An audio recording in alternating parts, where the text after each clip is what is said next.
There are Hollywood legends, and then there is Danny Trejo, a man whose story cuts far deeper than any character he ever played. The world knows him as the unstoppable force from Machete, Desperado, Heat, Con Air, From Dusk Till Dawn, and Spy. Kids, but those films are only shadows of a life carved by pain, loss, survival, and impossible resilience. Because behind the tattoos, behind the steel stare, behind the myth, lies a truth almost too heartbreaking to believe. At 81 years old, after surviving poverty, addiction, prison, illness, and the brutal collapse of everything he built, Danny Trejo is facing a tragedy no spotlight could ever hide. And what he's enduring now will break your heart. Danny Trejo was born on May 16, 1944, in Echo Park, a working-class Mexican-American neighborhood in Los Angeles, where dreams were luxuries and survival was the only currency. Poverty pressed on every wall of his childhood home. Blankets were thin, tempers were sharp, and affection arrived in small, trembling doses. Even as a toddler, his world felt too heavy, too unstable, too uncertain. Then in 1945, chaos struck with violent force. An incident involving his father tore the family apart and sent them fleeing across Texas, moving through borrowed rooms, cheap rentals, and nights filled with fear. By the time they returned to Los Angeles, nothing resembled safety. At just 4 years old, he was sent to live with his grandmother in a cramped house where emotions shifted like earthquakes under the floor. His grandfather's anger split the air without warning, leaving young Danny walking on invisible glass. But amid the turbulence, there was one person he clung to, Gilbert, his uncle, only 6 years older but larger than life in the eyes of a boy starving for belonging. Charismatic, daring, and unstoppable, Gilbert became the center of his world. Later in life, Danny would describe him with painful clarity. He was the best and worst thing that ever happened to me. Gilbert gave him attention and then led him into the shadows. By the age of 8, the streets were raising Danny faster than his family ever could. By 10, he was arrested. By 12, he was caught in addictions he could barely understand. The neighborhoods surrounding him, Temple Street, Mission Park, Echo Park, weren't playgrounds. They were battlegrounds. Everyone was tough, he once said. But people feared the crazy ones. So he learned unpredictability. He learned to strike first. And he learned that hope was something other children had. By the mid-1960s, a bad deal with undercover agents sealed his fate, and Danny was sentenced to nearly 10 years in some of the harshest prisons in America: Folsom, Soledad, and finally San Quentin. Inside those walls, childhood ended forever. Violence was the language of the yard. Fear walked beside every inmate. Days were long, nights were longer. The only thing that kept him alive was boxing. With fists sharpened long before, he fought his way to become both lightweight and welterweight champion of the yard. But in 1968, during a riot, a single wrong move changed everything. Danny was thrown into solitary confinement, the section where men awaited their final, darkest sentences.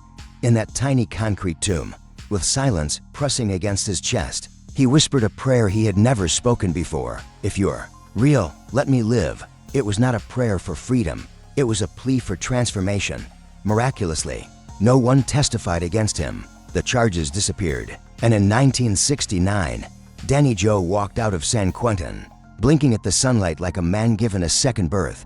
But freedom didn't come with direction. He had nothing, no money, no stability, no identity, only a shaky sobriety and a desperate desire to change. He took any honest work he could find: landscaping, cleaning, laboring, while attending recovery meetings night after night, learning humility thread by thread.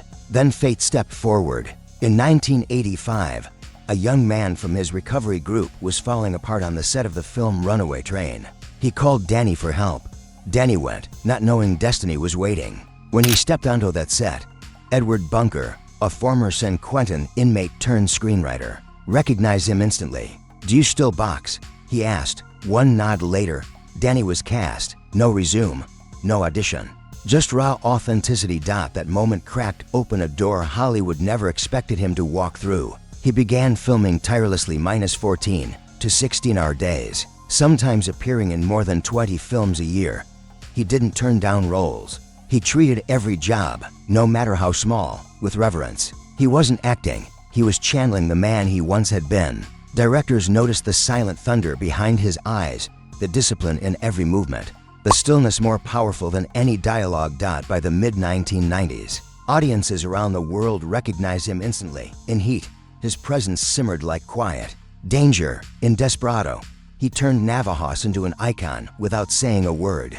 From Dusk Till Dawn cemented him in cult cinema.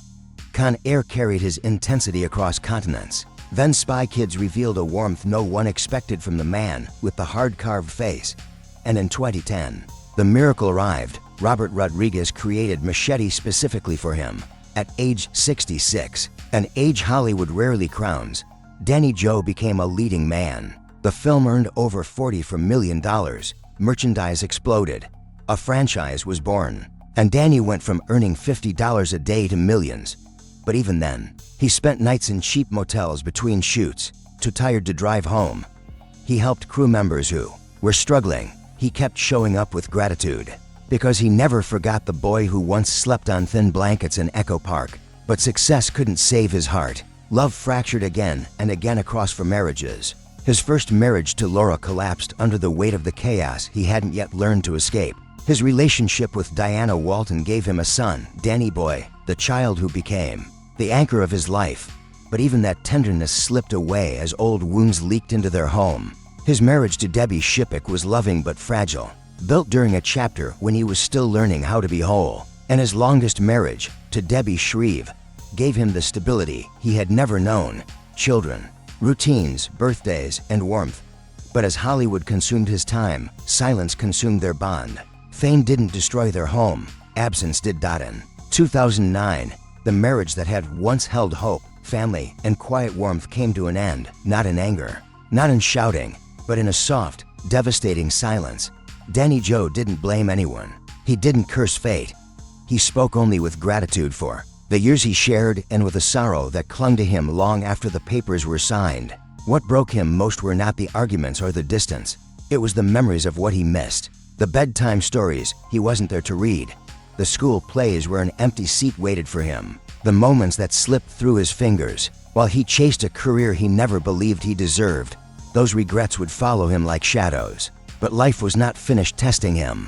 In his early 60s, Danny faced a storm darker than prison, darker than divorce, darker than any headline. He was diagnosed with chronic hepatitis C, a silent threat that had lived inside him since the chaos of his youth. The treatment became a war inside his own body, violent chills that shook him awake at night, bone-deep pain that made even standing a battle, hands trembling too hard to hold a cup, nights where sleep abandoned him entirely. The interferon injections were brutal, but Danny refused to surrender. He wasn't fighting for fame. He was fighting to stay alive long enough to watch his children grow older. And in 2010, after months of torment, the virus was finally gone. But victory left scars, a damaged liver, weakened joints, and a body aging faster than time should allow. Then came the financial blow. In 2023, a letter from the IRS struck harder than any fist he had ever faced. Over $2 million owed. A mountain of debt built not from greed, but from bad advice and financial confusion. At nearly 80, Danny sold one of his homes, paid for $100,000 immediately, reorganized everything, and confronted the crisis with the dignity of a man who had risen from far worse. And on July 4th, 2024, during what should have been a joyful parade, teenagers ambushed him with water balloons, one screaming that they contained acid. Trauma surged through him like lightning. Yet when reporters asked, he didn't rage. He simply said, "I'm sad it happened. I wish it hadn't." Because Danny Trejo has learned a truth most men never do. Sometimes the greatest strength is choosing peace when the world gives you every reason to break. Now, at 81, Danny Trejo lives in a modest home in Los Angeles. Not a mansion, not a palace, but a quiet refuge shaped by gratitude. He waters his own plants, keeps a small garage, gym, attends his children's events. He donates quietly, over 6 figures across the years, feeding the hungry, supporting recovery programs, showing up for strangers without cameras, without press. People see the tough face, but they don't see the man who quietly tells the broken, "You're worth saving," because he knows what it means to rise from nothing. Danny Trejo proves that your past is not your prison, and your scars are not your ending. No matter your age, your pain, or your regrets, you can still rebuild, still rise, still return to the light. If this story moved you, like, share, and subscribe to honor his journey. Thanks for watching.